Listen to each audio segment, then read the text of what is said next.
Hello everyone, कैसे हो आप सभी लोग। आई होप कि सभी लोग मैथ्स की प्रैक्टिस बहुत बेहतरीन तरीके से कर रहे होंगे।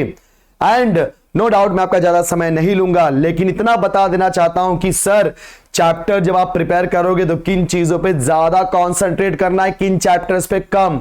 तो उसके लिए आपको पता होना चाहिए हर चैप्टर का वेटेज कितना है। जैसा कि आप देख रहे होगे यहां पर मैं आपको unit wise distribution of marks बताऊंगा। जैसे मैथ्स 1 की बात करेंगे, सो मैथ्स 1 में, क्योंकि देखो अगर आपको पता रहेगा किस चैप्टर से कितने मार्क्स के क्वेश्चन आते हैं, सो आपका प्रिपरेशन और बेस्ट हो जाएगा और महा रिवीजन अटेंड करोगे तो और भी बेस्ट हो जाएगा। सो मेरे प्यारे बच्चों, ये जो आपका मैथमेटिकल लॉजिक होता है, इसके अंदर इस पर्टिकुलर चैप्टर का वेटेज है 8 मार्क्स का, जिसमें 3 क्वेश्चन आते हैं। जी हाँ स्टूडेंट्स, 3 क्वेश्चन, 2 मार्क्स का, 3 मार्क्स का, 3 मार्क्स का, 2 मार्क्स का नहीं तो 1 मार्क्स का क्वेश्चन आएगा। ठीक है, सो 1 मार्क का, 1 मार्क का, 3 मार्क का, 3 मार्क का, या ऐसे भी बोल सकता है 1 3 4, तो कोई भी कॉम्बिनेशन बना सकता है। लेकिन इसके पास ये 8 मार्क्स के क्वेश्चन आएंगे और कुछ क्वेश्चन ऐसे स्पेसिफिक होते हैं, जैसे ट्रुथ टेबल कर लो, बात खत्म हो जाएगा। सो ट्रुथ टेबल कर लो, कन्वर्स इनवर्स कॉन्ट्रापोजिटिव कर लो, निगेशन कर लो, वेन डायग्राम कर लो, आपके 8 मार्क्स पक्के। फिर जब हम बात करेंगे मैट्राइसेस, तो बच्चों मैट्राइसेस का भी कितना है बोलो, 8 मार्क्स, जिसमें आपको पता है कि जो एडिशन, सब्ट्रैक्शन, मल्टीप्लिकेशन से रिलेटेड एक क्वेश्चन है वो जरूर पूछा था एग्जाम में। उसके बाद डिफरेंशिएशन, बहुत लोगों को डिफिकल्ट लगता है यार, 4 से 5, 3 से 4 ही एक्सरसाइज है। ये 7 मार्क्स का चैप्टर है, मतलब मैथ्स 1 में 8 + 8 + 7, सो 8 2 16, 8 3 24, 23 मार्क्स। सोचो 23 मार्क्स इन चैप्टर से ही आ गया 40 में से, क्योंकि आप सभी को पता है मैथ्स 1 40 मार्क्स का, अगर मैथ्स 2 भी 40 मार्क्स का, जिसमें से सिर्फ और सिर्फ ये 3 चैप्टर ले लिया तो 23, और एक और चैप्टर इसके साथ जोड़ दो भाई 9 मार्क्स का। सो 23 + 9 कितना होता है बच्चों, 9 10 11 12, मतलब यस 32 मार्क्स। जी हाँ 32 मार्क्स, मतलब मैथ्स 1 के ये 4 चैप्टर कर लिया तो 32 मार्क्स पक्के। और चैप्टर बहुत आसान है, यस मेरे प्यारे बच्चों, चैप्टर बहुत प्यारे प्यारे बहुत आसान चैप्टर्स हैं। सो 23 + 9 = 32 मार्क्स के चैप्टर फिक्स हो गए। अब जो लोग कंफर्टेबल हैं भाई, इंटीग्रेशन कर लो, डेफिनेट इंटीग्रेशन बता दूंगा, ऐसे ही क्वेश्चन आते हैं। 5 मार्क का है बेटा, 5 मार्क का, मतलब आपको एक 4 मार्क का क्वेश्चन मिल जाएगा और एक 1 मार्क का मिल जाएगा। इंटीग्रेशन में भी मैक्सिमम टाइम ये टाइप का क्वेश्चन पूछता है, जैसे क्वाड्रेटिक, बच्चों इसके अंदर क्वाड्रेटिक वाला क्वेश्चन मैक्सिमम टाइम पूछता है। सो देखो स्ट्रेटजी बनाओगे तो पूरा का पूरा मैथ्स 1 मैथ्स 2 आराम से अटेम्प्ट कर सकते हो। सो मैथमेटिकल लॉजिक 8 मार्क्स का, मैट्राइसेस 8 मार्क्स का, डिफरेंशिएशन आपका 7 मार्क्स का, उसके बाद एप्लीकेशन ऑफ डेरिवेटिव सबसे बिगेस्ट चैप्टर 9 मार्क्स का। लेकिन उससे बड़ा एक और चैप्टर जिसका नाम है differential equation and its application. बच्चों इस चैप्टर से आपको ये जो एक्टिविटी बेस्ड क्वेश्चंस होते हैं वो आता है। यस कितने मार्क्स का, वो भी 4 मार्क्स का।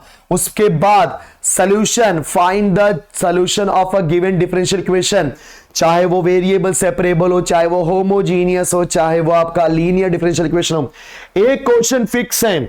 यस और साथ ही साथ फॉर्मेशन का एक क्वेश्चन फिक्स है, ऑर्डर और डिग्री फाइंड करने का एक क्वेश्चन फिक्स है। भाई हर टाइप के क्वेश्चन फिक्स होते हैं। एप्लीकेशन ऑफ डेफिनेट इंटीग्रेशन कहना ही क्या, एक ही क्वेश्चन आएगा और वो 4 मार्क का होगा, एरिया अंडर द कर्व। देखा बच्चों, ये जो 58 मार्क्स है विथ ऑप्शन, मतलब अगर कोई बच्चा पूरे के पूरे मैथ्स 1 को एकदम खत्म कर दे, भाई जला बुला के खा पी के सब जो बोलते ना सब कुछ कर डाले, उसको 58 मार्क्स कहीं नहीं गए, ये विथ ऑप्शन है। मतलब ये जो क्वेश्चंस आते हैं ऑप्शन के साथ में आते हैं, तो आप इस तरीके से प्रिपेयर करो कि आप ये पूरा का पूरा अटेम्प्ट कर लो। अदरवाइज अगर आपको पूरा मैथ्स 1 मैथ्स 2 अटेम्प्ट करना है कोई दिक्कत नहीं, लेकिन मैथ्स 1 में 58 मार्क्स से ऊपर जा ही नहीं सकते, क्योंकि मैथ्स 1 का सेक्शन अलग होता है, मैथ्स 2 का सेक्शन अलग होता है। मैथ्स 1 को पूरा एक साथ करना होता है, मैथ्स 2 को पूरा एक साथ करना होता है दोस्तों। सो देखा आपने मैथ्स 1 मैथ्स 2 का पार्ट 1 पार्ट 2, यस एकदम बढ़िया 58 मार्क्स का। इसी तरीके से जो हमारा पार्ट 2 है, ये पूरा का पूरा स्टैटिस्टिक्स है, जिसमें पूरा फॉर्मूला है। बेटा आप लोग पूरे फॉर्मूले लिख लो, एंड फॉर्मूले लिखने के बाद एकदम बेहतरीन तरीके से प्रिपरेशन करो। जैसा कि आपने देखा मैंने महा रिवीजन में कमीशन, ब्रोकरेज और डिस्काउंट के ऊपर क्वेश्चन करवाए थे। इसमें से 2+4 या 3+3 के 2 क्वेश्चन मिलेंगे। इंश्योरेंस एन्युटी में से एक क्वेश्चन आएगा, 4 मार्क्स का एक ही क्वेश्चन आएगा। या तो इंश्योरेंस से पूछ देगा तो एन्युटी से पूछ देगा, कहीं से पूछेगा जरूर, लेकिन जरूर पूछेगा। लीनियर रिग्रेशन, कई लोग टेंशन में आ जाते हैं, सर कैसे करेंगे। बेटा लीनियर रिग्रेशन 8 मार्क्स का चैप्टर है, लेकिन इसका आप छोड़ नहीं सकते भाई। लेकिन इसमें से ये जो चैप्टर दिख रहा है आप सबको देखो प्लीज। कुछ चैप्टर देखो, स्ट्रेटजी बनाना बहुत इंपॉर्टेंट है।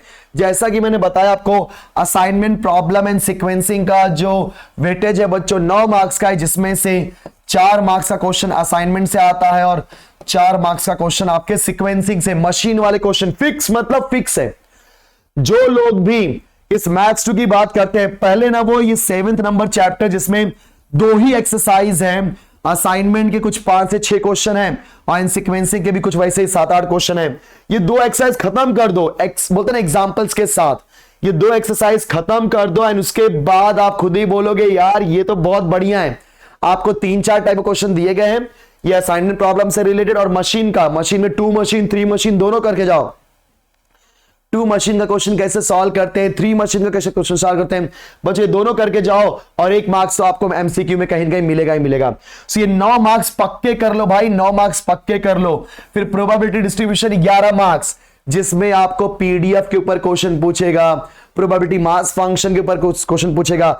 इनसे पूछे ना पूछे, लेकिन प्रोबेबिलिटी डिस्ट्रीब्यूशन एंड प्रोबेबिलिटी बोल रहा बच्चों, Poisson distribution and binomial distribution maximum chances है। मैक्सिमम मतलब यहां से क्वेश्चन डेफिनेटली आएगा, ये बोल नहीं सकते कि नहीं आएगा। सर नहीं आया तो क्या करेंगे, अरे आएगा बेटा, क्वेश्चन बनेगा कैसे। अरे 11 मार्क का चैप्टर है, उसे अगर पॉइजन डिस्ट्रीब्यूशन और बाइनोमियल से नहीं पूछे तो कहां से पूछेगा, क्योंकि 2 टॉपिक इंपॉर्टेंट है। दोनों में से कहीं ना कहीं से जरूर पूछेगा फिक्स क्वेश्चन, दोनों से आ गया तो आपका लॉटरी लग जाएगा। उसके बाद प्रोबेबिलिटी डिस्ट्रीब्यूशन और मतलब बोलते हैं ना पीडीएफ और पीएमएफ। बच्चों probability distribution function, sorry PDF आपका हो गया, पीएमएफ हो गया, यहां से एक एक क्वेश्चन आएंगे। ये पूरा का पूरा मतलब 20 मार्क कहीं नहीं गया है। ये लास्ट के 2 चैप्टर कर दिया मतलब 20 मार्क कहीं नहीं गया है। उसके बाद ये देखो LPP 4 marks graph, LPP 4 marks का ग्राफ फिक्स है भाई। एलपीपी 4 मार्क्स का ग्राफ फिक्स है, बाकी 2 मार्क्स आपको यहां वहां टाइम पास कर देगा। यस, एमसीक्यू टाइप क्वेश्चन एकदम बढ़िया। देखो स्ट्रेटजी, देखो एकदम बेस्ट स्ट्रेटजी बोलूंगा, बेस्ट मतलब बेस्ट। ये चैप्टर कर लिया मतलब बात खत्म यार, समझे क्या। मैथ्स 2 में कई लोग घबराते हैं, सर सारे फॉर्मूले याद नहीं होते। मुझे पता है कौन से फॉर्मूले की आप बात कर रहे हो, ये इंश्योरेंस एन्युटी और लीनियर रिग्रेशन की बात कर रहे हो। यार टाइम सीरीज का मेरा महा रिवीजन देख लो, मैं बता रहा हूं आपको, ये जो मेरा महा रिवीजन है टाइम सीरीज का, आप देख लो, आप खुद ही बोलोगे सर सारा का सारा चैप्टर प्रिपेयर्ड हो गया, जिसमें वैल्यू इंडेक्स नंबर कैसे निकालते हैं, cost of living index number कैसे निकालते हैं, Laspeyres price index number, then purchase price index number, Drobisch Bowley, Marshall Edgeworth, Pier Fisher, सब एकदम मैंने बेहतरीन तरीके से बताया। आप जा करके प्लीज ये टाइम सीरीज का महा रिवीजन देख लो, आप खुद बोलोगे सर ये टाइम सीरीज तो मैं छोड़ना ही नहीं चाहता। सॉरी, मैं ये सारे इंडेक्स नंबर का बता दिया, सेम दोनों के लिए सेम है बेटा। टाइम सीरीज में याद है बच्चों, टाइम सीरीज में मैंने बताया आपको 3 years moving average, 4 years moving average, 5 years moving average का क्वेश्चन एक फिक्स है और एक लिस्ट स्क्वायर का, लेकिन ये मूविंग एवरेज वाला क्वेश्चन फिक्स है 3 मार्क्स के लिए। बेटा मूविंग एवरेज वाला क्वेश्चन 3 मार्क्स के लिए फिक्स्ड है, 4 मार्क्स के लिए भी दे सकता है, ठीक है। लेकिन टाइम सीरीज वाला भी एकदम बढ़िया। मतलब सोचो अगर आपको लगता है कि नहीं सर मुझे insurance annuity commission brokerage discount, ये तो बहुत आसान है, बहुत आसान है तो करके ही जाओ। लेकिन इन केस इंश्योरेंस एन्युटी या ट्रू डिस्काउंट, बैंकर्स डिस्काउंट के फॉर्मूले याद नहीं होते भाई, कोई दिक्कत की बात नहीं है। वर्स्ट केस सिनेरियो, अगर आप ये probability distribution, assignment problem in sequencing मतलब 20 मार्क, लीनियर करके जाओ यार 26 मार्क, फिर इंडेक्स नंबर 7 मार्क जाना ही नहीं चाहिए। 26 और 7 कितना होता है, 6 32, 33 मार्क, 33 और 7 40, देखा 40 हो गया, 40 मार्क्स पक्के हो गए, देखा। तो इस तरीके से आपको स्ट्रेटजी बनानी, मतलब कुछ चैप्टर आप नहीं भी करते हो तो भी आराम से मार्क्स मिलते हैं। लेकिन मैं आपको यही बोलूंगा कि जब आप ये 3-4 चैप्टर करके जाते हो तब आपके पास ऑप्शन ही नहीं होता, मतलब पूरा का पूरा अटेम्प्ट करना है उसके क्वेश्चंस। आप ये नहीं बोल सकते सर नहीं किया तो चलेगा क्या, अरे कैसे चलेगा, नहीं किया तो प्रॉब्लम हो जाएगा कि भाई आपको मिलेगा ही नहीं क्वेश्चन, मतलब आपको मार्क्स ही नहीं मिल पाएंगे, तो फिर आपका ऑप्शन में ऑप्शन हो जाएगा, तो ऐसा नहीं करना है। सो जो भी चैप्टर प्रिपेयर करते हो भाई, स्टार्टिंग से लेके एंड तक एग्जांपल एंड ऑल सब खत्म कर दो। आपको मैं बता देना चाहूं, रिग्रेशन हो गया, इसमें आपको कैलकुलेशन बहुत करना पड़ेगा, इसलिए बच्चों को बहुत डिफिकल्टी होती है। इसको आप हल्का सा सॉल्व कर सकते हो, कोई दिक्कत नहीं है।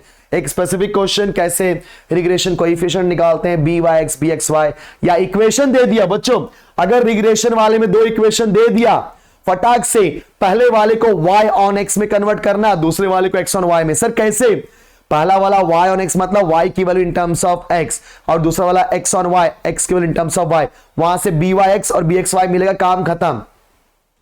क्लियर। सो इस तरीके से मैंने आपको बता दिया कि कौन से चैप्टर का क्या वेटेज है। बहुत बेहतरीन चीज बताई मैंने, क्योंकि कई सारे बच्चे कंफ्यूज होते सर कौन से चैप्टर करें कौन से नहीं करें।